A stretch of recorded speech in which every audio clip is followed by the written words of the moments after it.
Join me and my guest for part 1 of a massive Star Trek The Next Generation Geek Out. Welcome to DiceGeeks.com Tabletop RPG Show. Level up your RPG campaigns by filling yourself with stories and knowledge. Explore topics from archaeology to film history to writing to literature and much, much more. This is DiceGeeks.com Tabletop RPG Show. Welcome to the show. My name is Matt, and I am your host. This is the podcast where we learn how to become better game masters and role players by filling ourselves with stories and knowledge. Thank you for joining me and my guest on this great adventure when we have a massive Star Trek The Next Generation Geek Out. This is turned into part 1 of what very well may be a multi-episode series of us looking at the classic show Star Trek TNG. And trust me, there is a lot of gameable material in these episodes, and there are all kinds of scenarios and situations that can inform our tabletop RPGs. So please come along with us as we travel to the future with Star Trek. My guest today is a writer as well as the host of the Geezers of the Game podcast, Ryan McHargue. Ryan, welcome back to the show. Thanks for having me again. Yeah, absolutely. Of course, we had you on a while back, and we talked then all about your role-playing game history and different games and your approaches to running games and all kinds of that, all that good stuff. So we're not going to rehash that. I'll try to put a link to our first conversation in the show notes for this episode so people can listen, people who are listening can go back and listen to that one and learn about all the crazy adventures you had playing role-playing games coming up. This episode, I wanted to do something, that I hadn't done before. And because the first episode that we recorded, we were having a great conversation, and I almost derailed the whole thing into a Star Trek rant about the Wrath of Khan. I was part of that. Yeah, Wrath of Khan, Search for Spock, all the great stuff. And so for this episode, I just thought, well, let's skip the whole derailing and just go to a Star Trek episode so we can just talk about Star Trek. And so I asked you if you wanted to talk about Star Trek The Next Generation. You happily obliged, and so I really appreciate that. So we're going to dive into Star Trek The Next Generation, and this kind of goes along with my theme here on the show, that I approach game mastering and role-playing by kind of the idea that stories, no matter if they're television, movies, or books, or audio, whenever we hear stories, we can take some bits of those and they make us better storytellers.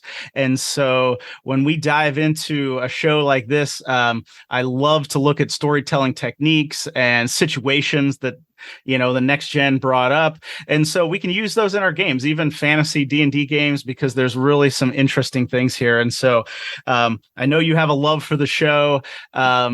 And, I'll get a few things out just really quickly, and I'll get your take as well. Obviously the show premiered, I think I was 13 when Encounter in Farpoint premiered in 1987. And then I think it's just like a week or so later, the next episode appeared. When the next episode aired, I had turned 14. So I was young and impressionable. I was a super fan of Star Trek, the original series. Just the year prior, I had seen my first original series movies in the theater. I was able to see The Voyage Home in the theater because I hadn't seen any of the other ones in the theater. It blew my mind. I was like on a Star Trek high. I think the world was, or at least the United States was, and that's why Paramount approved or greenlit The Next Generation. And so because Star Trek 4 made the most money, I think, at that point of any of the Star Trek films, and so they were ready to capitalize on some popularity. So I have a lot of nostalgia wrapped up around the show. And I just want to also, I'll air it, I'll get it out there, and I'm sure we'll talk about it. I love Wesley Crusher. I love Wesley.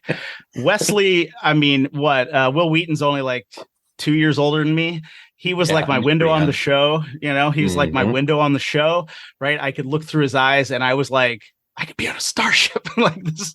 So I love Wesley. We'll get into that later on. I am sure we'll talk about some Wesley episodes, and definitely one of the largest topics. Yes, absolutely. So there are a lot of topics. We're going to try to get through a lot of this stuff. I also just want to mention too, right? Like, it's now obviously an older show.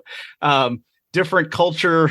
Basically, TV has changed so much since the time it aired, let alone the time of like the original series.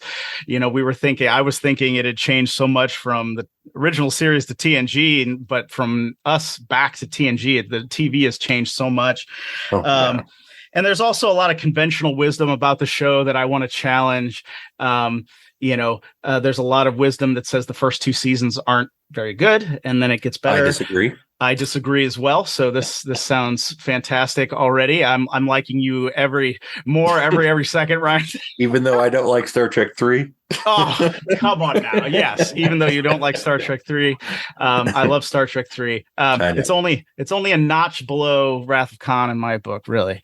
Yeah, seriously. Seriously. That's cool. Yeah. I mean, I love 4 too. 4's right up there. I mean, I think 4 is really good, but I love Star Trek as the top. I mean, there's no way around it. Yeah. But anyways, we're talking about Next Gen. Yeah, we're talking about Next Gen. I know. Now we'll get on the movies. We'll talk about TOS, the original series, a little bit too much. So we managed to derail the conversation already. But anyway, just to get since I'm the host and I'm talking too much, to get your impressions, did you watch the show when it first aired, when it came out in 87? Yeah, I was 11, 12, something like that. Okay. And like you, the year before, I think it was, I'd seen Star Trek 4 in theater, my very first Star Trek in the theater. Nice. Yeah. I still remember I can remember the theater and everything. Yeah. That's one of the things. So can I. And the poster outside. Yeah. Yeah, absolutely. So can I. And like, I remember, I'm going to say an older man, but he's probably like, I'm almost his age now, but I know. But I remember in the theater, and this guy probably in his 50s was like, "Kids are here. This is great for Star Trek. Why are kids are here?" And he's like talking to us. That's awesome. Because I dragged one of my friends along who didn't really follow Star Trek too much. But did you? Yeah. Oh, absolutely. I drug him everywhere, but he wasn't really into it too much. But I love Star Trek, so I was there. I loved it so much. Star Trek 3 because it had Christopher Lloyd. Yeah, I wanted to say Walken for some odd reason. Anyways, coming right off of the Back to the Future. Yeah. It kind of did that resurge. And then off of that, obviously, like you said, Paramount was like, yes, let's do another show. Yeah. No, absolutely. Yeah. Because Star Trek fandom was really at a high there because Star Trek 4 was that was when the big conventions started. Yeah, they really gained a lot of more mainstream appeal as far as some of the more niche ones that started in the 70s and the early 80s, right? It really kind of hit because kind of everybody was talking about Star Trek. It seemed like there for a while because it just it kind of hit another level with Star Trek 4, and then we rolled right into Next Generation, and it took a completely different view. It took a total turn, didn't it? Right? Because there was some controversy, right? When the show was coming out. And of course, I was reading, what were they? Starlog magazines. Yes. And I was reading all that stuff. And I fell for some of it. Well, I mean, I was 13 years old. I didn't know how to think for myself. Maybe I don't even know how to now. I don't even know, but I certainly didn't back then. And, it was all about, the captain's not going to be, super young, and the ship is going to have families and children on it. This is weird, And when I first saw the ship, I was like, what did they do to it? Yeah, you first see the design and you're like, oh, that's weird. And then you realize that it's actually like the most beautiful ship design you've ever seen, and that having families on there is totally logical and perfect, and that the captain is awesome. Yes, he is. Yeah, so we kind of had all of those realizations. And I don't put them together. I mean, they're the same universe, obviously. Sure. But I don't compare them because it is impossible to compare the original series to next gen and vice versa. Mhm. They're completely different. Yeah. Different eras, different everything. Yeah. No, I totally agree. I mean, the look of the show was totally different. Um, the feel of the command structure of the ship is just totally different.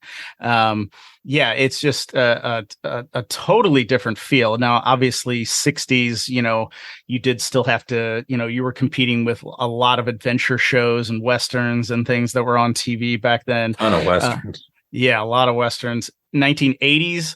Well, Next Gen was like the only science fiction show on that I can ever even remember. I remember a few in 87. There were a few short-lived shows that all 87. 87 is the year. There was in the evening though. I don't remember because this played in the evening. It did. It was during prime time for a little while. I don't remember if it stayed there. Yeah, in my area where I grew up in the St. Louis area, it aired 10:30 on Saturday nights. Right after the news. That's late. I know, and I stayed up for it all the time.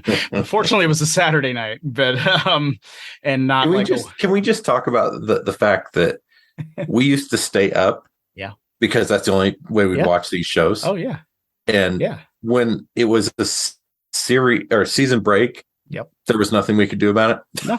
No.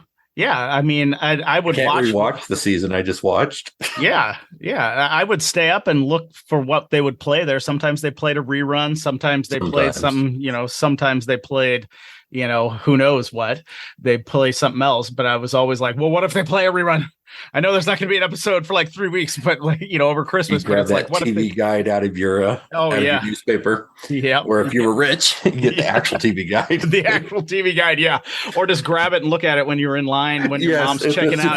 You just I would totally do that. I'd flip to Saturday. And I'd see if Next Gen was on. Yeah, absolutely. Well, actually, I would first see what cartoons were going to be on. But yes, definitely look for Next Gen. Oh yeah. Yeah, absolutely. No, you mentioned the first 2 seasons. Now, like you, I think the first 2 seasons are great. Mm-hmm. Actually, I don't really have a season I don't like. Mm-hmm. 4 is probably my least loved season, but I love it anyways. Yeah. But the first season, forget about it. Yeah. Some of the most plot-driven stories were in the first couple seasons. Yeah. You get more character stories later. Yeah. Yeah. No, and that was obviously a change that the producers had wanted. And personally, I think that hurt the show. I do too. I mean, I enjoy it, and it gets wrapped up because I do enjoy some of the character-driven episodes because I love Picard and Data and Worf and Wesley and the characters. So I'm in Geordi and I'm into them. So I like some of the character-driven stories, but I think it really hurt the show overall. And yeah, I mean, you can definitely see, if we take season 1 right here and just talk about season 1.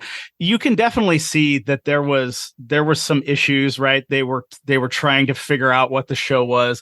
They were trying to figure out how the show looked, right? There's some odd things here and there that I remember. I know some things they cleaned up for the Blu-rays and stuff later. Like you could actually hear the crew, like the bridge was wood. Like you could hear them walking on wood in the episode when it would air. They've cleaned that up, obviously. So there were some odd things that were going on, certainly in the first season. So I can understand why some people are like, oh, well, that's weird or something. But I love. Well, they were just finding their legs, really. Yeah. But the thing that hooks me is the chemistry was pretty much immediate. Yes. There was some characters that were not focused on as much, but the chemistry was pretty much immediate for the main group, the main cast. Yeah. Yeah, I couldn't agree more. I think that worked. Yeah. That's why it worked so well. Yeah. In my personal opinion. Yeah, absolutely. I couldn't agree more. I think they nailed the cast. Like, absolutely. They just nailed the cast and they did really click. And that is one of the strange things about like the first season, like right after Encounter at Farpoint, which was the pilot. you get a direct sequel and almost direct remake of an original series episode. Yeah. The Naked Time in the original series, and the new one was The Naked Now in Next Gen. And you get this almost remake. And of course, the crew is suffering from this virus that makes them act like they're drunk. And they're doing all these things they wouldn't normally do, but we don't even know that yet, right? Because we don't know the characters. Yeah, we didn't even know. It's very obvious why the writers, now when I look at it, why they did that. Yeah. They were trying to connect. See, we're the same. Yeah. You can love us. Yeah. No, absolutely. They were trying to make them lovable. They were trying to, kind of make them connect the original series and the new series. Yes. So that fans would be able to, I remember this. Yeah. Yeah. Oh, sure. Kind of thing. Yeah, sure. Because the first season, like you said, they were looking for who they were still. Yeah. But yeah, that episode was really good. It's actually funner to watch it now, after the seasons are done, because I know the characters very well. Yeah. So it's a lot funner to watch it. Yeah, no, I agree. But it was my point was even though they were not acting like they normally do, because they're very professional on Next Generation as opposed to the original series. We get an episode where they all act unprofessionally, but it still worked really well, even though this is like the first regular season episode. And I think that's because, the chemistry between Patrick Stewart, Gates McFadden, and, Jonathan Frakes, all of them just works, and it just works so well. So I think they nailed the casting. So it worked really well. And honestly, that would be one of my biggest critiques of say, the first season, is that we get a lot of, right here, The Naked Now was a straight sequel and almost a straight remake of The Naked little Time. Different, but yeah, a little different. A little different.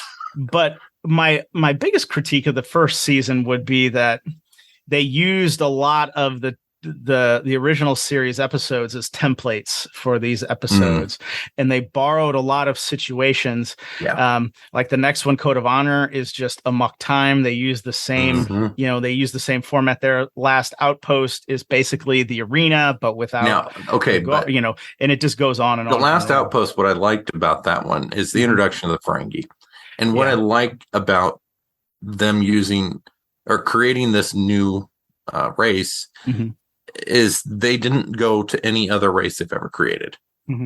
They created a whole new type of being. Ferengi are completely different than anything else. They call them Yankee traders, I think, in that episode. Yeah. Which is horrible. But anyways, but, they gave them, like, one of my favorite lines comes from that episode where they're, they're like little monkeyish, back and forth. Yeah. And one of them says, "You shamelessly clothe your females." It's just a completely different way of thinking. Their culture completely different. That was one of the greatest things, because in the original series, they were all humans, pretty much, or they had paint on their face. Yeah, the Gorn, obviously, it was the suit or whatever. Can we just talk about the stupid new Gorn? No. Don't even get me on the Enterprise Gorn. Okay, but anyway, because I can't stand that. Anyway. Yeah. Well, now it's interesting that you like The Last Outpost, because I certainly did. I know it gets a lot of flack now because a lot of people don't like the portrayal of the Ferengi in that episode. I love the portrayal of the Ferengi in that. So do I. I don't know what's wrong with it. It was a little, maybe, I don't know. It was over the top. It was a little over the top, maybe, but I think the worst thing in the episode is the finger handcuffs or whatever. That was a little the Chinese finger puzzles. Yeah, Chinese. Matter of fact, I have a T-shirt with Admiral Akbar on it. Then he's got his finger stuck in it. It says it doesn't say anything. You know what it means. Yeah. It's a trap. It's a trap. Yes. Yeah. Anyways, sorry. Yeah. No, that's sending funny. all those over. Yeah. See, there was a humor, even when you were talking about the Naked Now, Data being fully functional, that's silly. And obviously the relationship between Picard and Beverly, that's where we see, there's something there. Yeah. Right away, they introduce these big concepts. Yeah. That whole season was a setup for everything to follow. No, absolutely. There's so much that happens in the first season that really, it really makes the show, right? Oh, yeah. Like, if it wasn't for that season, I swear, but like half of the episodes probably wouldn't have a reason. Yeah.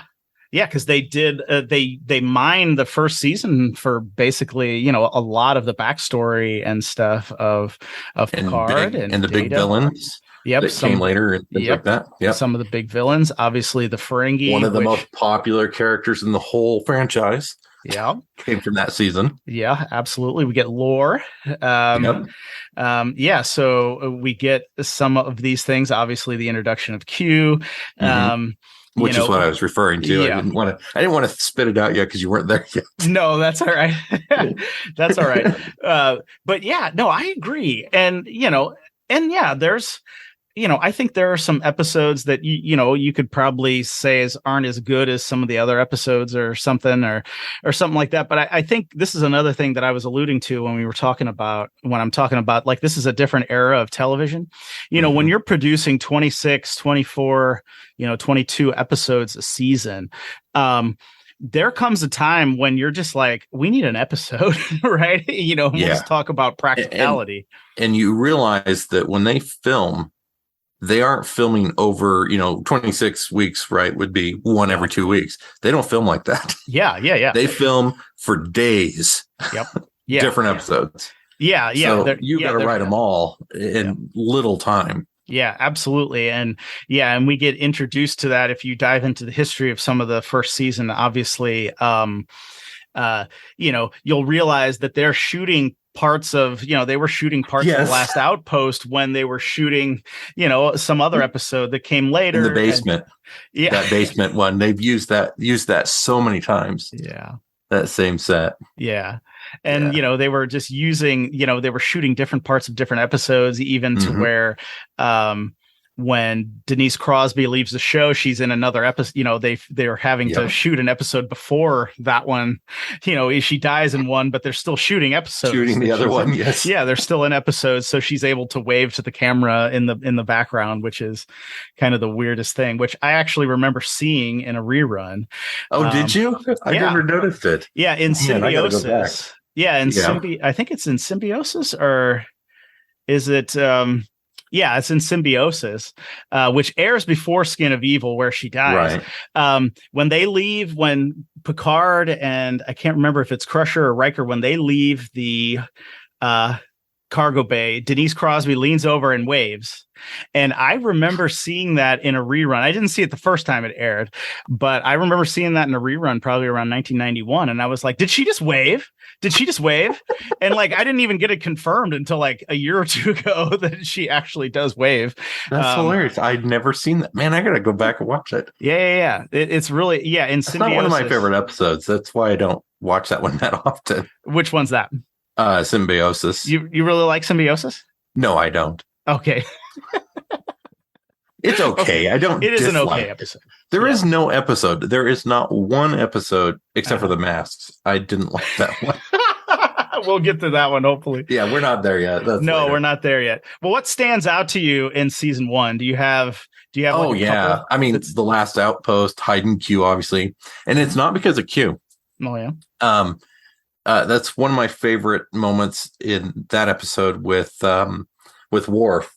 Because, Q creates all this French army, but they're not humans. Yeah. And they ask him what's up there. And he says, vicious animal things or vicious pig things. That's what he says. And it was just hilarious, because it was a levity to the show in that first season. A lot of that quirky, silly humor. That's really a play from older writing, like from the 60s. It's the same type of what do you want to call it, pandering, I guess you'd call it. Yeah. And as a 12-year-old kid, all that stuff was hilarious to me. Well, I just liked, like when Worf fights and stuff. So like I thought it was pretty wild, that like, he's getting stabbed or whatever, and he's just like, to die in battle would be awesome. And you're just like, well, he does die. He does die. He does die, and then he's brought back. Yeah, absolutely. Yep. Yeah. And then of course, Skin of Evil was a very interesting episode. There's never been one quite like that since. That was probably one of the most serious episodes for a 12-year-old boy, at least. Yeah. And, maybe I'm nostalgic. I don't know. But when I think back to that and that guy, that's the Armus. Yeah. And that he was just cast out of all the things they didn't like about themselves. Yeah. And, he's just miserable. Yeah. And it was a very powerful written episode. And it, really told us, what Troy's abilities were. It helped us understand that character. Yeah. And then, of course, Denise Crosby's like, I don't want to be here. Yeah. Yeah. And I thought that was interesting, too, because, like if you watch some videos now on YouTube and stuff, some retrospectives about the show, or listen to podcasts, which I do, a lot of people will talk about Skin of Evil and they're like, oh, well, her death was meaningless and it happened so fast. It's just like a regular episode and all this stuff. And people are missing just the practical thing that happened in the real world is that when she said she didn't want to be on the show, like some of the producers, I think it was Maurice Hurley and some of the others were like, that's fine. And we're going to make sure you can't come back. Yeah. And we're going to make your death like really simple and easy in a show. Yes, they did. And that's very, that's very vindictive. It was cold. It was cold. It was petty. I think it was kind of petty. Yeah. But like the episode though, I think what you're saying, I enjoy it quite a bit. I thought the sequences when Troy is trapped in the shuttlecraft and Armus is speaking to her, she gets some really interesting ways to talk to him and try to like reason with him, and you can see how compassionate she is over this entity who kills her friend even. And then the concept of Armus to me was very interesting, that that a race or a people, a species, whatever, could make evil a skin, right? And then shed it. And I was just like, that is so cool, right? Like, and I'm 14 or whatever. Big concept. That is a big concept. And I thought that was awesome. That's really just as big as what is it, your Final Battleground in the original with Beale and Loki. Yeah. It's that same let that be my last battlefield. Yeah, that's it. Yeah. It's that same kind of depth, just not as the same kind of reveal. Yes. Yeah. But no, so I really like Skin of Evil as well. And I think Tasha's death, I think in the long run it made the show better. Not only do we get Worf, like it's not that I dislike Tasha or anything. No, I didn't either. We get Worf as security chief, which I mean the show wouldn't be the same without Worf as a main character, right? I mean, no, Michael Dorn was a great choice for that character. There's no way around it. No, perfect. Talk about perfect casting, like perfect. Yes. Michael Dorn just makes it work. And so I don't think it would have worked without him. Yeah. And I think in the long run, it makes the show better because also then they can look back on a death, right? They can look back on a tragedy, and we get that, of course, right? Yeah, they have that shared tragedy.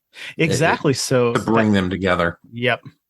And so I think it's just kind of perfect that made the show better. There was no, because like back in the 80s, right, like people got to remember TV shows in the 80s were static things, right? The cast stayed the same all the time. Every episode was a reset. Yep, every episode's a reset, or maybe a couple episodes, but not much more. Not much more. No. And so matter of fact, in 87, wasn't the A-Team still going? The A-Team might, or was did that close in 85? 86. Yeah. So, but still, it was that mentality. Although, don't get me wrong, I love the A-Team. Yeah, the A-Team. I'm not bad mouthing it. Yeah. Well, just for some episodes that I love too in the first season were coming of age. I love coming of age. Okay. I really enjoy, like I said, Wesley. I enjoy Wesley taking the exam. I thought that was a great plot. I thought The sequence where Picard talks the young man into landing the shuttlecraft and like bouncing off the atmosphere is absolutely great. I mean, it's so cool. So I love that episode.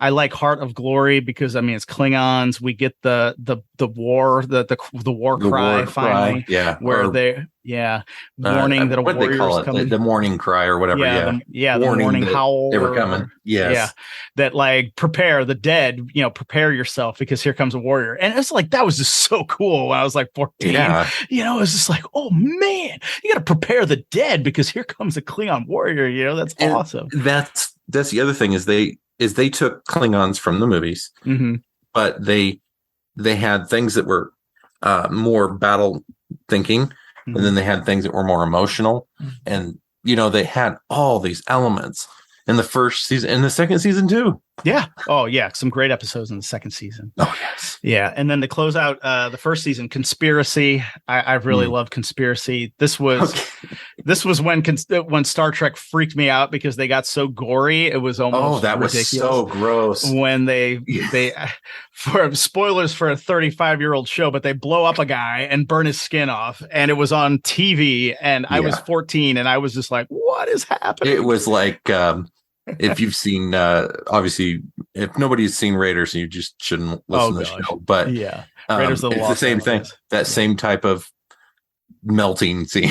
Yeah, something similar. Only it was more disturbing because it was on TV. Yeah, it was so weird, and it caught me off guard too because it was just like Star Trek doesn't do this. It's like I know it's completely different. I know. Yeah, TV. It's still one of those episodes that I don't love. Oh yeah, but it's not that. It was badly written or anything like that. It's just, I still have that, 12-year-old boy watching it thinking, Yeah. I think that was really one of the first times that I was watching Star Trek and I was really creeped out. Like, yes, I think like the newer Doctor Who kind of does horror stuff and they try to creep you out and stuff. But like 14-year-olds on TV in Star Trek The Next Generation, I was just like, I was creeped out, right? Because those little parasites, you're like, oh my gosh, they take control of you. And and especially because of Wrath of Khan. Yeah.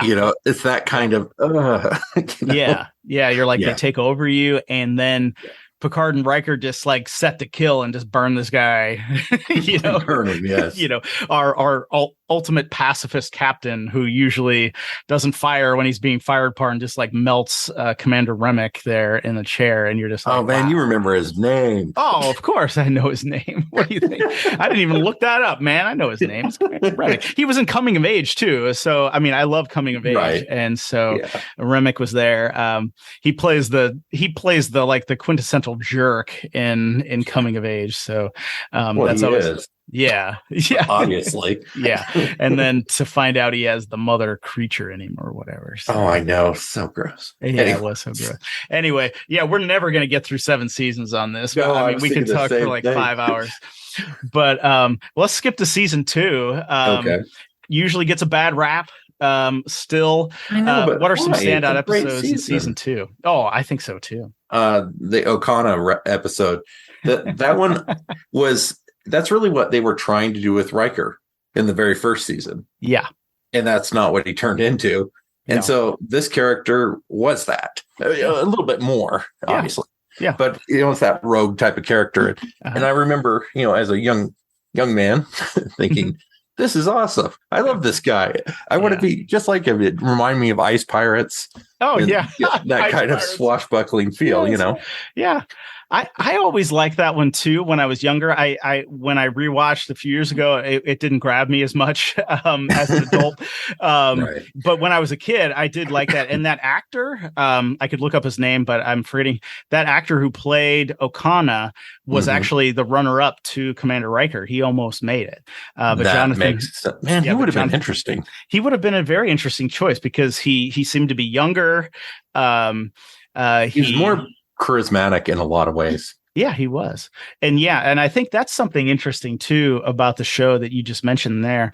That I think they thought since the show, like the captain was older, they were going to have Riker be kind of the male, like, I don't know, The sex symbol man. or something. Yes. Yeah, leading man kind of thing. And I think they thought they were going to have Denise Crosby be kind of the sexy female, because they used her a lot in that ways in the first episode, in the first few episodes of season one. The one with the fighting for the man. Yeah. And so, but obviously those two things didn't work, right? But Riker becomes kind of his own thing.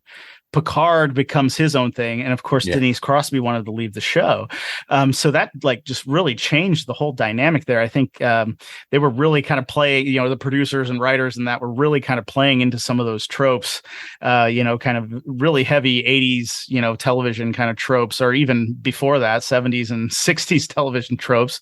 They were playing into some of those, and it didn't work exactly, but it ended up being, I think, better than they were planning. Oh yeah, definitely. I forgot to say one thing. So in Hydrogen Q in season 1, we see a grown-up Wesley. Yeah. Which is not what Wheaton looks like at all when he gets older. Yeah. And I always laugh at that every time I see that, because it's like, they made him this Fabio looking guy, except for short hair. But it's just that I forgot about that. And it was so funny because of the outfit was the same. Yeah. Which was so disturbingly funny. And I hate that outfit. Anyways, okay, back to season 2. Yeah, we could say some things about the outfits, but that's not too important. But season 2, I have a lot of standout episodes. Like season 2 is really strong for me. Where Silence Has Lease, the one with Nagilum, I really like that one. Elementary Dear Data, where we get the introduction to this Sherlock Holmes stories. I really love those. I like it was an intrigue into the character. It gave him another dimension. It did. And it also gave us a reason for the holodeck. Yeah. It started saying like, okay, we almost forgot about the holodeck, or we use the holodeck as a karate, gym or a dojo, right? Like where you can fight somebody. But we didn't, you can also be Sherlock Holmes in your own story or whatever. And that was really good. I like Aloud as a Whisper. It was a good mediator kind of episode. I like the schizoid. That was an interesting one because of that, because of the deafness and all of the way that they brought that in, as opposed to the first season, which was not very ADA compliant. The second season, they started being more sensitive to things. Yeah, and it is. What I mean. Anyways, continue. Yeah, no, absolutely. I think so. I think that's an interesting kind of idea that could definitely be used in stories or role-playing games, is the idea that he's deaf and mute, but he telepathically communicates to several other people who reflect different sides of his character. I thought that was really interesting. And, it was super interesting. Yeah. And, and even today, like, I know, now that I've read more and, and watched more movies and seen more shows and stuff and experienced more stories, I still think it's an interesting idea. So, I like the Schizoid Man, where the old scientist implants himself into Data's body, his consciousness into Data's body. But then after that, he plants himself into a computer, a very sophisticated computer. My sorrow is we never mentioned that ever again. We never mentioned. Yeah, I noticed Data, that too. like, there was a few things that didn't come to fruition, but yeah, they kind of. I think it has. They're hitting. Yeah, I think it has something to do with like the 80s television mindset that you forget the episodes that come before, right? Like you just forget those. That's true. Because it would have been amazing to see in like Data's quarters him later on, like speaking to the computer and calling it Ira or something like that. That would have been very interesting. Oh my gosh, that would have like blown people's minds. I wish they would have done that. Jeez, yeah, yes. It's just. It seems like it's just a little gone, thing. So I can't yell at him. Yeah. It seems like it's just a little miss, right? It's just like, how could you miss that? Yeah, it is a little. It's a big miss actually, because there's a lot that could have been done with that. Yeah, absolutely. As we know later seasons, computer was used for all kinds of bit of evil, or is an adversary, man versus computer in its own way. Sure. But yeah, that seems like a big miss. Yeah. And then season 2 just continues. I like Unnatural Selection. It's not a very popular episode, but I like that one. Why? Why is that not popular? I don't know. People talk about it. I don't know. You got to stay off the forums, man. I know. I got to stay off the internet, man. What am I doing here? Oh, wait, I'm doing a podcast and I run an internet business. Okay. But yeah, so I like Unnatural Selection. I don't mind Dr. Pulaski at all. I like Dr. Pulaski better. You know, I said it. There's a sneaking part of me that almost agrees with you. I'm like I'm pretty close. She was hotter in the first series, but whatever. Yeah. Oh gosh. I think they're fine. I think she's fine. I think she does a good job. It's a completely different kind of character. Yeah, and I thought that was good too. Of course, you have to do that, right? You have to show a different character. She has a totally different, relationship with Picard, which was necessary. And so that was really good. I love A Matter of Honor, where Riker serves on a Klingon ship, and so we get a lot more taste of the Klingons. Yeah, and I love a coming of age. I loved Mordok, and then in this episode I loved Ensign Mendon, who both were played by John Ensign Putch. Mendon, yes. Both played by John Putch, who is a great who's a great actor. He's also a director now and things. Really neat characters. I love the Benzites, the introduction of them. Completely different type of, that's what I mean. They innovated the way that they did things. They didn't do the near human aliens. Yeah. And I always thought that was so much cooler. Yeah. You know what I mean? Yeah, they were really trying to give us a different look instead of like the Bajoran nose ridge or, something around the eyeballs or something like that. But even the Bajorans, they added the jewelry and made it a major part of it. Yeah. But, we kind of get the nose ridge over and over again. But this, the Benzites had a full makeup thing on, and it was, I thought it looked really cool. They also gave them a different culture, which I think later in some of the episodes, sometimes people forgot about that stuff. I think they also forgot in the later seasons that the Enterprise was like an exploration vessel. They forgot they had a job, which is some of my critique of the later seasons. If we get there, which we're not, but we could do it. We could do it. Okay, we're going to fly. This might need to be a two session. Maybe we should make it a 2 session and not just run over some things. Way too much stuff. There is. So we're talking about 7 years here. Yeah, absolutely. And I'm looking here. I mean, season 2 goes on and on and on. I mean, The Measure of a Man. The Measure of a Man. One of my favorites. Yeah. It's one of my favorites. It is one of my favorites as well. The Measure of a Man. Of course, this is where the android Data is put on trial to see if he's sentient or not, and if he's property. If he's property, or is he a free being? And it raises a lot of interesting questions. Also has a beautiful scene between Guinan and Captain Picard about slavery, which is, I mean, you have Whoopi Goldberg at like the height of her acting, and Patrick Stewart. They just like hit grand slams. They're just like hitting grand slams, and the writing was great. Yeah. And I remember when I first saw Whoopi there, I'm like, what is a comedian doing on this show? Mm-hmm.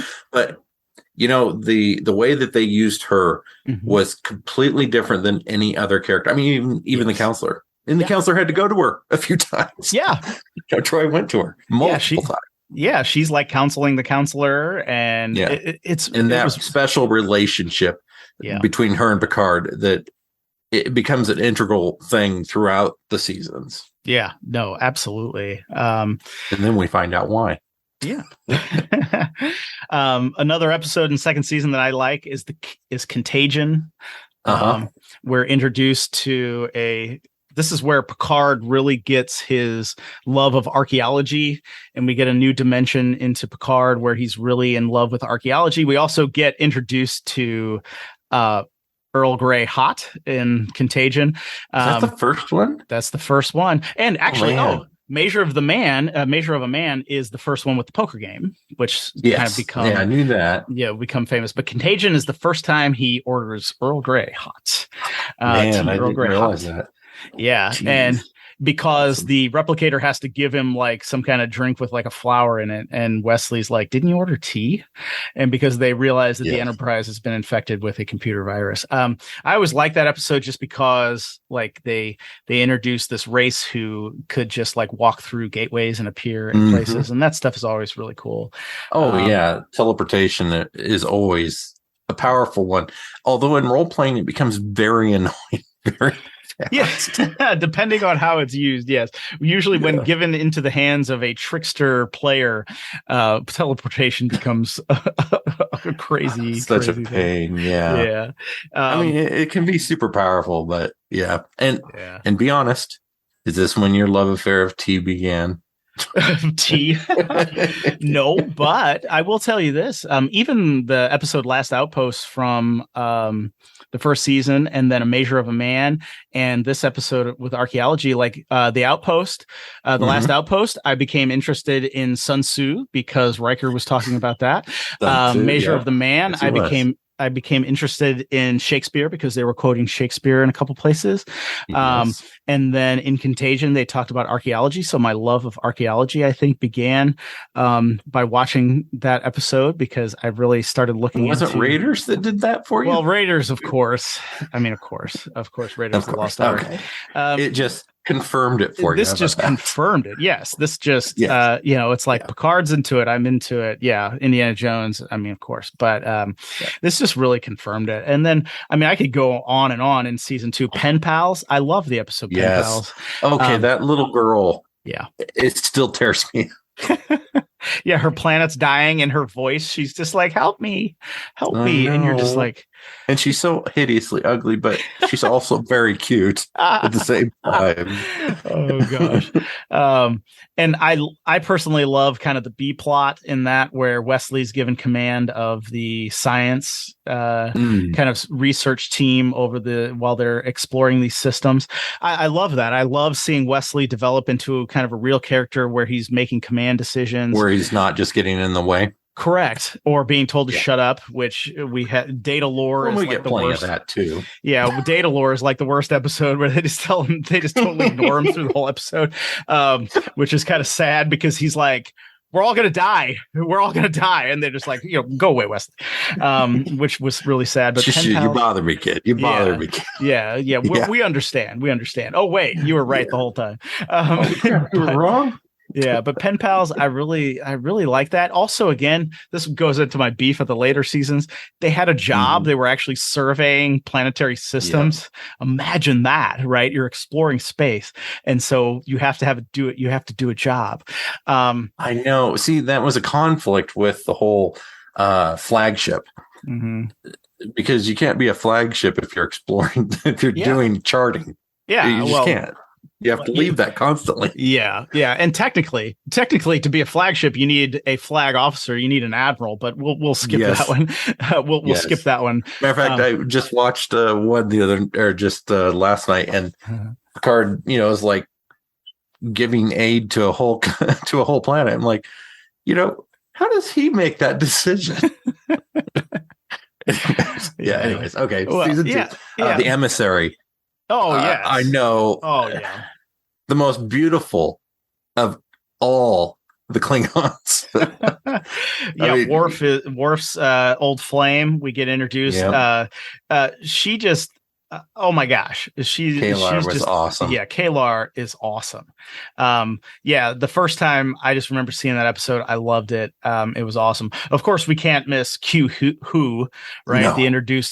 We get introduced to the Borg in Q who. Great episode on its own right. Some fantastic. There is a fantastic scene between Picard, Q, and Guinan in 10 Forward, which really kind of captures kind of Q's whole thing of like humans shouldn't be out here. It's big and scary, and kind of that whole vibe. And that's so depth to Guinan. Yeah. Her connection with Q and her connection with the Borg. Yeah. And where that starts. Oh yeah, absolutely. And Picard as well. Like we get that relationship deepened. And we also realize that Picard, Q can just snap you out of existence, but he can't do that to Guinan for some reason. And, he can't just get rid of Guinan. And it's like, Guinan is like actually even showing like, I can fight you, I can stop, you're powerful. She's like the honey badger to his cobra, or mongoose to his cobra. Yes, yeah. It's like, you might be more powerful than me, but I can do something to you, and it's like, it, and like, Q does. You just don't know what it is, but there's something. Yeah, but they leave it as a mystery, which I think is way better. They never solve that. Yeah, it's way cooler. Because you can build it up later on. I know an episode nobody likes, which I like. I love the Samaritan Snare episode. Where Picard. What do you love about it? Let's hear it. Well, I really enjoy Wesley and Picard on the shuttlecraft, them talking about it, talking about, their past and studying and different things. We get Picard's story of his artificial heart in this episode, which goes on later. I don't mind the pack lids at all. I thought things that make us go. I thought they were interesting. They were very cool. I actually think that's one of the more interesting. They made a lot of mentally challenged or evolutionarily challenged races in the first few seasons, and this is definitely one of them. But I love the Packlids, even though they're horrible. They're not. Weird. They're just sad. Weird. But like, I think we get the idea that it's like they just can't speak English very well. They're actually really smart and cunning. They just can't speak English very well, or they just can't, speak, vocal communication very well. I will admit that the Samaritan Stare is like probably like the fifth episode where Riker should have been like court-martialed and thrown out of Starfleet, because he just makes some very terrible command decisions that are very obvious against the advice of his senior officers. Also, some of his other kind of dalliances with prime ministers and leaders of planets, which during sensitive they were trying to give him that Kirkish. They were, and. It didn't work. It didn't work very well. As Q says, I liked you better before the beard. Oh gosh. Anyway, we're getting way off track. I know. But actually, one of my, and we're almost out of time too. We're on the second season. What was I thinking? This might even turn into a three-parter. A three-parter. I know. If we only do 2 seasons, we might even be here for 4. I don't even know what's going on. But anyway, one of my favorite episodes, actually, it might be my favorite episode, is in season 2 that I love watching. I don't think it's the best episode, but I just love watching it. And it's Peak Performance. I love watching Peak Performance. I could watch it again tonight. I could watch it tomorrow. I could watch it again. Then, my wife would probably get upset with me. But if I could watch this all the time. Peak Performance is a great episode where we're going to do some war gaming and some strategy gaming. We're introduced to a new type of game in this one that, we're not just 3-dimensional chess. Now we've got this other finger game. It's called Stratagema. And we also get a new race who is quite different from humans as well, again. So we were introducing these new alien species and different things like that. And of course, the actor was the actor that played the doctor at Recall, in Total Recall. Oh, yes. Mm-hmm. There's a lot of connections. Here. And so I love Peak Performance because we got the A plot with them, the Riker commanding an old starship against the Enterprise. We got some Wesley being somebody special. Wesley figuring out how to give him a 5-second warp burst or a 3-second warp burst. So we got some of those. The B plot is with Data playing the visiting alien in the Stratagema game.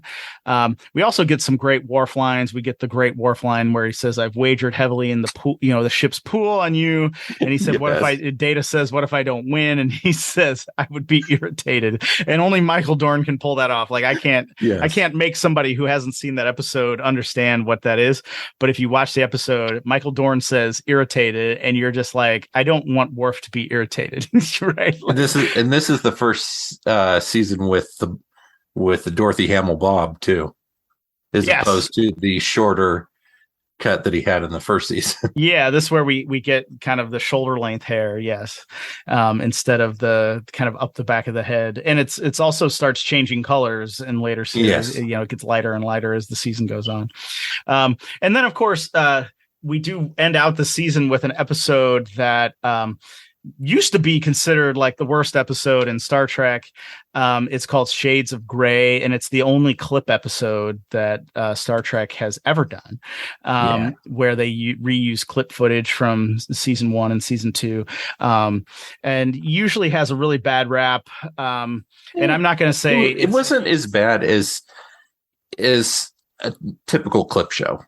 Yeah, it actually had a plot as opposed to just a typical clip show. Yeah, and I thought, and that's what I think too. You can obviously tell they were out of money. The studio was not giving them any money. I think the writer's strike or something was looming. I think that's exactly when that happened. Is at the end of that season. Yeah, or somewhere around there. Well, I know it was cut short because of the writer's strike, or was that the beginning? I can't remember. I'd have to Google it. I think it was at the beginning of season 2. But it was 13. Yeah. Yeah, I know. I was only 14 or whatever. So, right. I guess I was turning 15 maybe. But it was really, they had a lot of problems because of the writer's strike in season 2, but I mean, it managed to pull off some great episodes. And Shades of Grey, I get what people are talking about. I mean, you can tell they just had no money. Like sick bay looked like 2 walls. It looks like they just threw up like 2 walls on the thing. Kind of is just 2 walls in that episode. Yeah, can't think of any other. Yeah, well, they were on the one planet set, because what I always thought was interesting is they at least introduced something that was alien, and they were exploring a new planet. Yes. And so they introduced a carnivorous plant, which not maybe the most original idea, but hey, I was like 14, 15 years old. I thought it was awesome. And it wasn't like a Venus flytrap that was going to swallow him. It was just a thorn.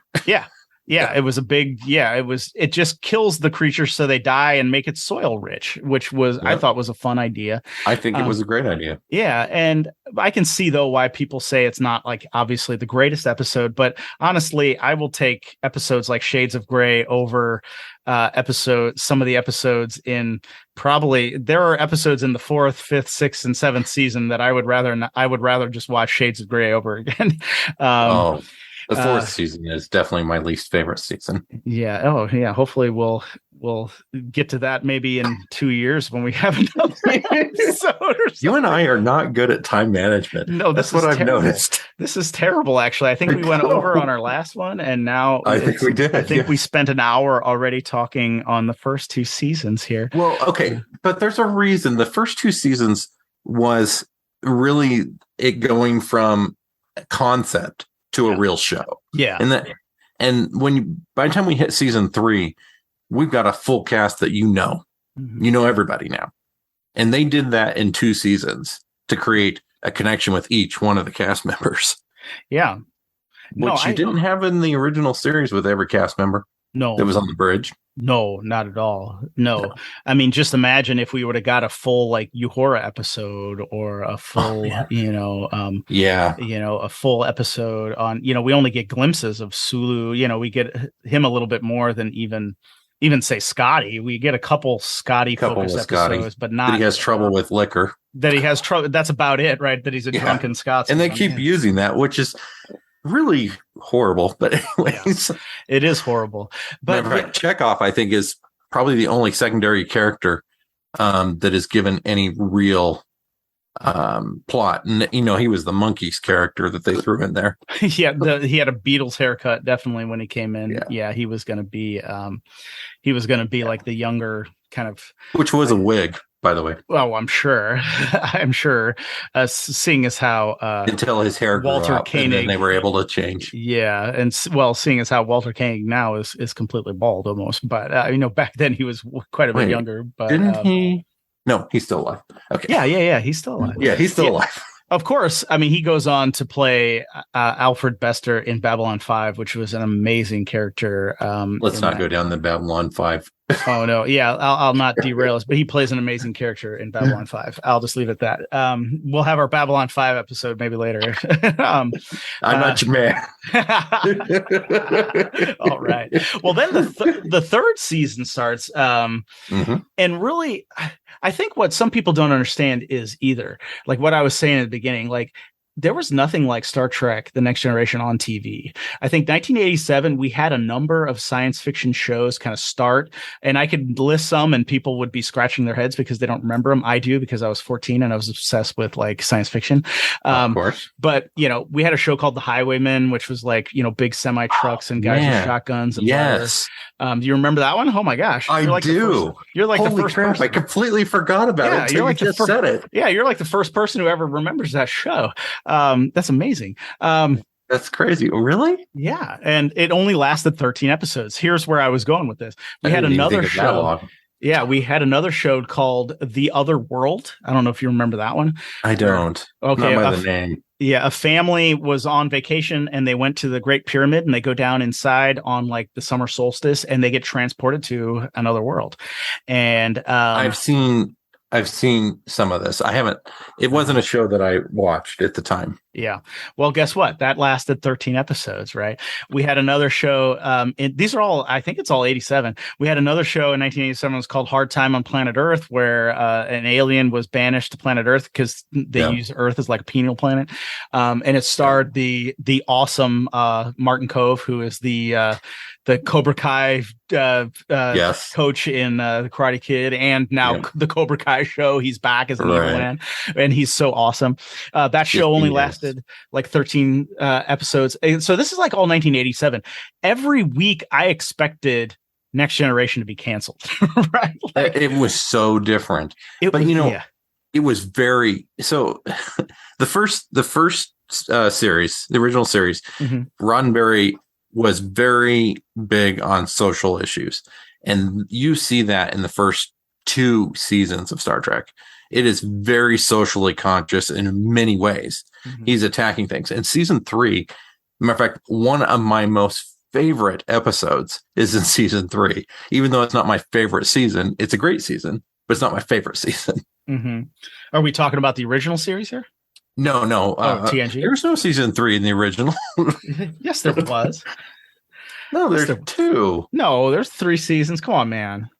Come on, Spock's Brain, Day of the Dove. That's all season. Those aren't real. Those aren't real. No, I'm kidding. Anyways, Day of the Dove is awesome. But anyway. Okay, I give you that. Yeah. There's actually a couple good ones. There are a couple good ones. And I know what you mean. Because people always Roddenberry left. Well, they went down that other. Everybody. Yeah. Everybody. Well, they were trying to hit this certain thing that was going on. There was the monster stuff going on at the time. Yeah. And so they were trying to capitalize on that. All right, guys, I'm going to have to cut the episode there. Ryan and I talked for over 2 hours about Star Trek: The Next Generation just for the first few seasons. So this will be a multi-part episode. So in the coming weeks, I will be dropping episodes here and there as Ryan and I continue our discussion of this TV show that we both love so much. Just a reminder, Ryan is the host of the podcast Geezers of the Game. You can check that out through a link in the show notes at dicegeeks.com, or you can just search for Geezers of the Game and you will find it on whatever podcast player you enjoy. As always, if you want free stuff, head over to dicegeeks.com/free. If you want to support the show financially, you can do so at Patreon/dicegeeks, patreon.com/dicegeeks.